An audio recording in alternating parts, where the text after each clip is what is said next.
صلي على الحبيب قلبك يطيب. تعالوا بينا هنشوف مع بعض وصفة حلوة جدا. بعد الغياب هنعمل مع بعض حاجة حلوة للحبايب كده. معايا هنا كوباية من دقيق السميد، هحط عليها كوباية من الدقيق وكيس من البيكنج باودر او كيكس الكيك شيف.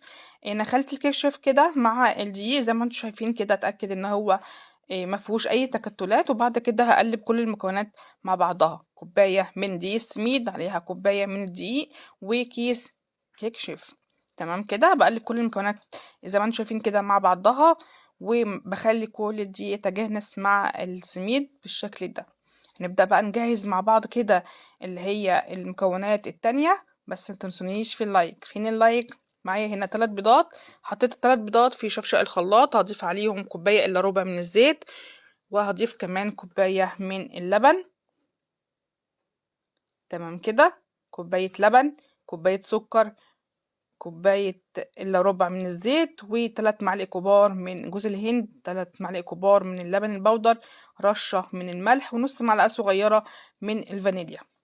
دي كوباية من السكر اهيت. هنقول مع بعض تاني المكونات. معايا هنا كوباية من السكر، كوباية من اللبن، كوباية الا ربع من الزيت، عليهم 3 بيضات، معلقة كبيرة من الخل، رشة ملح، ونص معلقة صغيرة من الفانيليا. ضربتهم كويس في الخلاط، وعايزة القوام بتاعهم يكون كريمي كده، وكل المكونات السايلة دي اختلطت مع بعضها زي ما انتم شايفين كده. طبعا كومنتاتكم بتساعدني، ما تنسونيش في الكومنتات لان الكومنتات فعلا بتساعدني.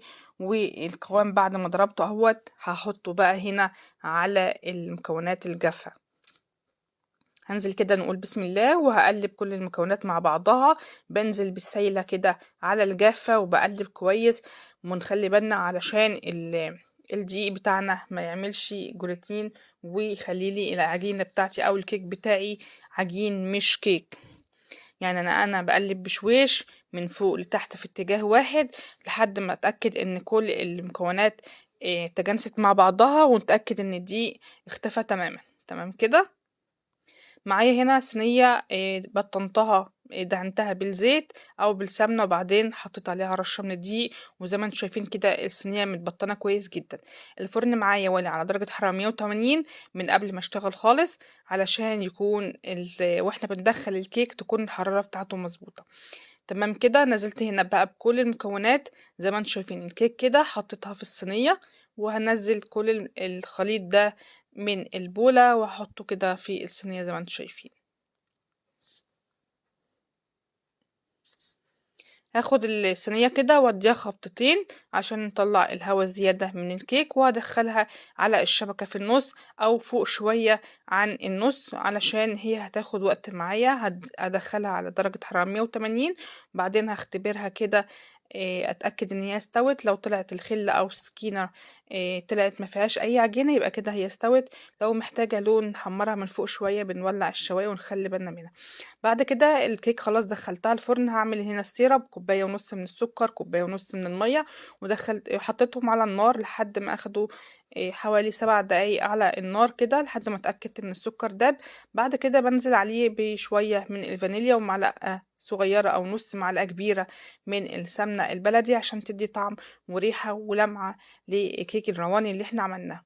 طبعا السيرب معايا بارد والكيك سخن، ونزلت هنا بالتدريج لحد ما اتاكد ان الكيك خلاص اتشرب كل السيرب اللي احنا عملناه.